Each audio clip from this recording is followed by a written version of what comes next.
Muy bien, continuamos entonces con la segunda parte de la primera unidad de bioquímica. Le habla la profesora María Yara. Estábamos hablando acerca de esos átomos que oxígeno, carbono, hidrógeno, nitrógeno, fósforo y azufre son no metales y constituyen el 98% de la materia viva. Esos átomos tienen una serie de características por las cuales forman parte de la materia viva. ¿Cuáles son esas características? Tienen un pequeño radio atómico, son átomos pequeños que tienen capacidad de formar 1, 2, 3 y 4 enlaces electrónicos y tienen capacidad de formar múltiples enlaces. Con relación al carbono, puede formar enlaces con otros 4 átomos de carbono porque tiene formando lo que se llama una estructura tetraédrica. Tetra significa 4 y puede dar origen a esqueletos lineales o cíclicos.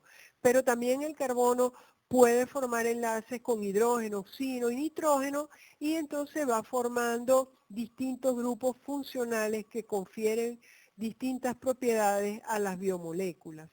Esa estructura tetraédrica del carbono permite que se formen estructuras tridimensionales. Además, esos átomos tienen facilidad de formar enlaces covalentes, sencillos o enlaces covalentes dobles. Acá se presenta la estructura del átomo según el modelo de Schrödinger en el año de 1926. Fíjense que ese modelo propone que el átomo está formado por una parte central donde está el núcleo, ahí está la presencia de las partículas que se llaman los protones con carga eléctrica positiva, los neutrones que no tienen carga eléctrica y alrededor de ese núcleo entonces hay una nube de electrones que son partículas con carga eléctrica negativa. Esos electrones están en diferentes niveles de energía, con una capacidad máxima de electrones de cada nivel, pero nos interesa resaltar los electrones de valencia, que son los más externos del último nivel, porque son los electrones que intervienen en los enlaces químicos. Son las fuerzas de atracción que mantienen unidos a los átomos para formar las moléculas. Es decir, que las moléculas se forman por enlaces químicos entre diferentes átomos. Los enlaces químicos pueden ser de dos tipos, enlace de tipo iónico o enlace de tipo covalente. Y el enlace covalente a su vez puede ser no polar y polar. Con relación al enlace iónico, se produce entre iones que tienen cargas eléctricas opuestas. Allí, en el enlace iónico, ocurre una transferencia completa de los electrones. Y en el enlace covalente, lo que ocurre es que se comparte un par de electrones de la molécula.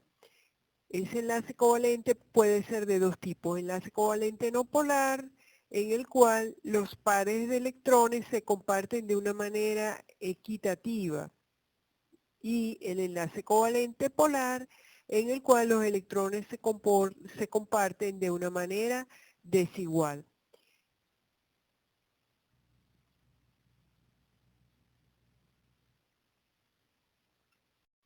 En esta tabla se presenta la distribución de los electrones de algunos átomos y vemos entonces, nos interesa en la columna de la derecha los electrones de valencia, que son los que van a formar los enlaces. Por ejemplo, el hidrógeno tiene un solo electrón de valencia porque en realidad tiene un solo electrón. El oxígeno, 6 electrones de valencia, quiere decir que es un átomo muy electronegativo. Nitrógeno, 5 electrones de valencia, carbono 4, azufre 6, el fósforo 5, el sodio 1 y el potasio 1 electrón de valencia.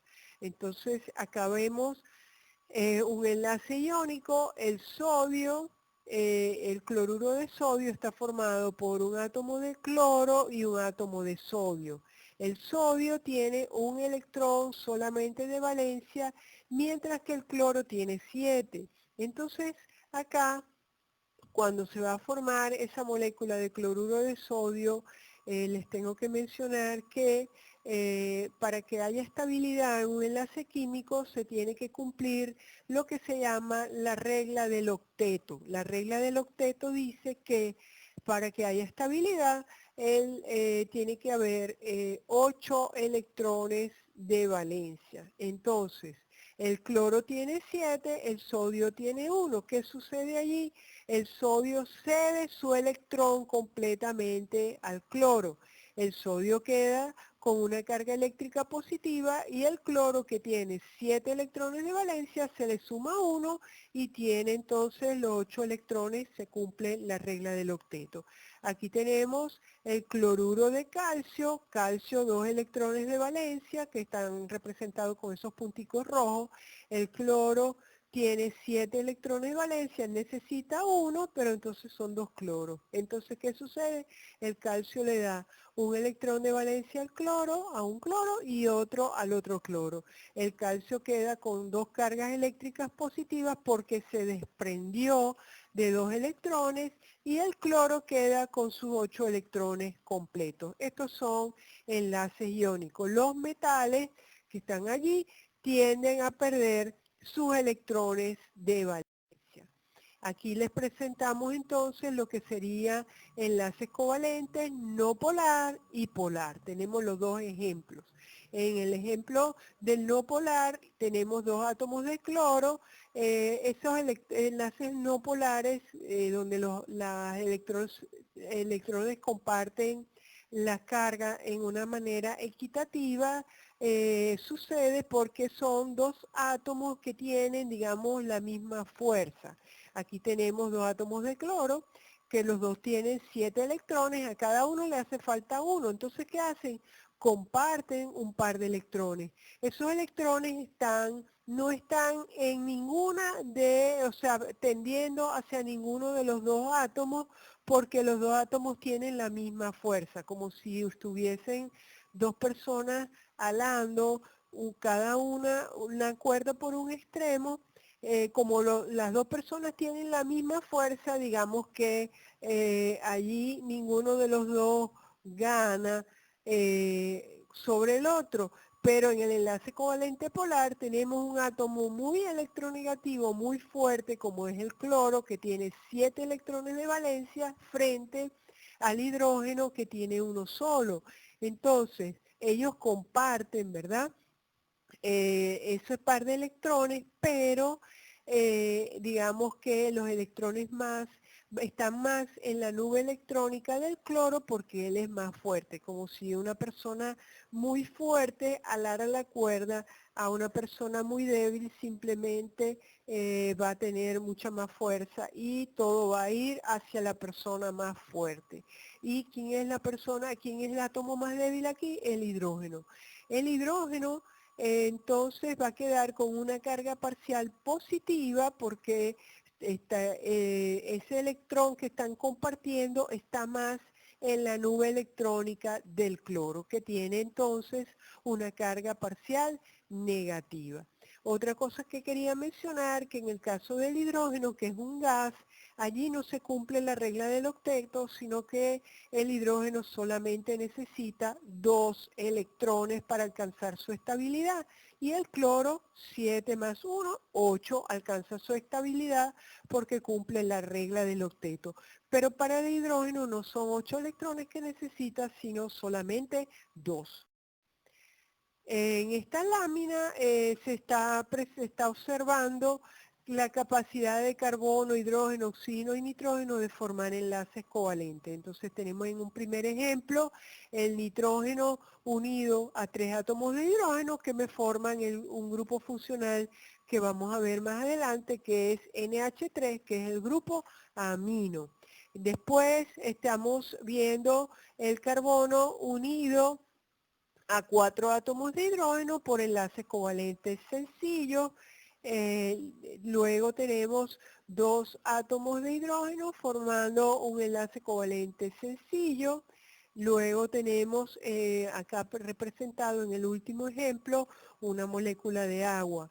Tenemos el átomo de oxígeno unido a dos átomos de hidrógeno. El oxígeno tiene 6 electrones de valencia, necesita 2 electrones de valencia, entonces un hidrógeno le comparte un electrón y el otro hidrógeno le comparte el otro electrón. Entonces así el hidrógeno alcanza sus 2 electrones y el átomo de oxígeno sus 8 electrones. Esta es una molécula de agua. En este caso se forma un enlace covalente polar porque el oxígeno es un átomo muy electronegativo en comparación con el hidrógeno que tiene un solo electrón.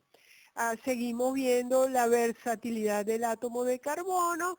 Aquí tenemos carbono unido entonces al hidrógeno, un enlace covalente simple. Luego tenemos el carbono unido al oxígeno en un enlace covalente doble. El carbono unido al nitrógeno en un enlace covalente sencillo. Luego tenemos en esta lámina el carbono unido a otro carbono por un enlace covalente doble, por eso tiene las dos rayitas, ¿verdad? Las dos que indican que ahí hay un doble enlace y aquí se observa todo lo que sería la distribución electrónica y, o sea, el de los electrones de valencia. Acá tenemos entonces dos átomos de carbono unidos por enlace covalente simple y acá en el último ejemplo, carbono unido al nitrógeno por un enlace covalente doble. Fíjense que en todos los casos vemos que el carbono puede formar 4 enlaces. Entonces, por ejemplo, en el primer caso, este carbono forma doble enlace con el otro átomo de carbono, entonces le queda solamente 2 enlaces más, que recuerden que el átomo puede unirse a formar 4 enlaces diferentes. Aquí tenemos por ejemplo, en el último caso, también tenemos carbono unido al nitrógeno por un doble enlace y le quedan 2 enlaces más a ese átomo de carbono. Hablando de esta parte, vamos a hablar de los grupos funcionales, porque todos esos 6 átomos que estudiamos forman distintos arreglos, se organizan de distintas formas, constituyendo los grupos funcionales. Es muy importante para ustedes estudiar los grupos funcionales porque cuando estudiemos cada una de las biomoléculas vamos a ver que dependiendo de las biomoléculas hay un grupo funcional característico y le da unas propiedades físico-químicas especiales a esos compuestos. ¿Ok? Entonces es importante, en esta lámina que sigue, vamos a ver los principales grupos funcionales. Vamos a ver que en estos grupos funcionales, digamos, con que ustedes aprendan estos grupos funcionales, los puedan identificar y reconocer, va a ser de gran ayuda cuando estemos estudiando cada una de las biomoléculas. Entonces voy a ir mencionando cada uno de esos grupos funcionales. Comenzamos por el grupo hidroxilo u oxidrilo, OH, ¿verdad? Es un grupo funcional característico en los alcoholes. Por ejemplo, aquí tenemos el alcohol etílico o etanol, CH3, CH2, OH. Ese es el OH, el grupo funcional hidroxilo. Luego tenemos el NH2, que es un grupo amino, que es característico de los aminoácidos, también puede ser NH3, dependiendo qué tipo de amina sea. Entonces tenemos el NH2 presente, el grupo funcional amino. Luego tenemos SH, el grupo sulfidrilo. Tenemos también el carbonilo, que es carbono, oxígeno, doble enlace. Este grupo carbonilo es muy característico en los carbohidratos. También tenemos el carboxilo, que es diferente del carbonilo porque tiene el carbono unido al oxígeno por doble enlace, pero también tiene un grupo hidroxilo o un OH. Entonces, COOH es el grupo funcional carboxilo. Entonces, luego tenemos el éster, carbono, oxígeno, doble enlace, y luego ese mismo carbono unido a un oxígeno y a una cadena radical. El grupo amida menos importante para nosotros, de todas maneras lo menciono, carbono, oxígeno, doble enlace, carbono, nitrógeno. El grupo fosfato, que lo vamos a ver por ejemplo en la molécula de adenosin trifosfato, tenemos entonces un átomo de fósforo unido a 4 oxígenos, 4 átomos de oxígeno. El primero, un oxígeno con doble enlace al fósforo, luego un enlace sencillo al oxígeno, luego el fósforo unido a un OH y a otro OH. Ese grupo fosfato está presente en los compuestos de alta energía. Eso lo vamos a estudiar más adelante. Y finalmente otro grupo que está importante que ustedes lo reconozcan, que es el éter, donde tenemos allí entonces el oxígeno unido a distintos átomos de carbono. Un oxígeno allí solito unido a distintos átomos de carbono me forma el grupo funcional éter. Es importante, estudiantes, que ustedes aprendan y puedan reconocer esos distintos grupos funcionales. Y para finalizar esta parte, les quiero mencionar que todos estos átomos que hemos estado mencionando, ¿verdad?, van a constituir las biomoléculas o macromoléculas, que se definen como moléculas orgánicas altamente organizadas que forman la estructura y ejecutan actividades de la célula. Se definen como polímeros.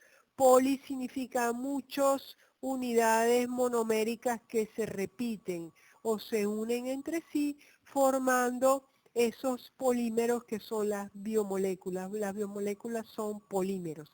Existen entonces 4 grandes grupos de macromoléculas o biomoléculas, que son proteínas, carbohidratos, lípidos y ácidos nucleicos. Cada una de esas biomoléculas la vamos a estudiar. Las proteínas en la unidad 4, los carbohidratos la 5, los lípidos en la 6 y los ácidos nucleicos en la número 7. Bueno, bachilleres, gracias. Con esto concluyo esta parte para luego continuar.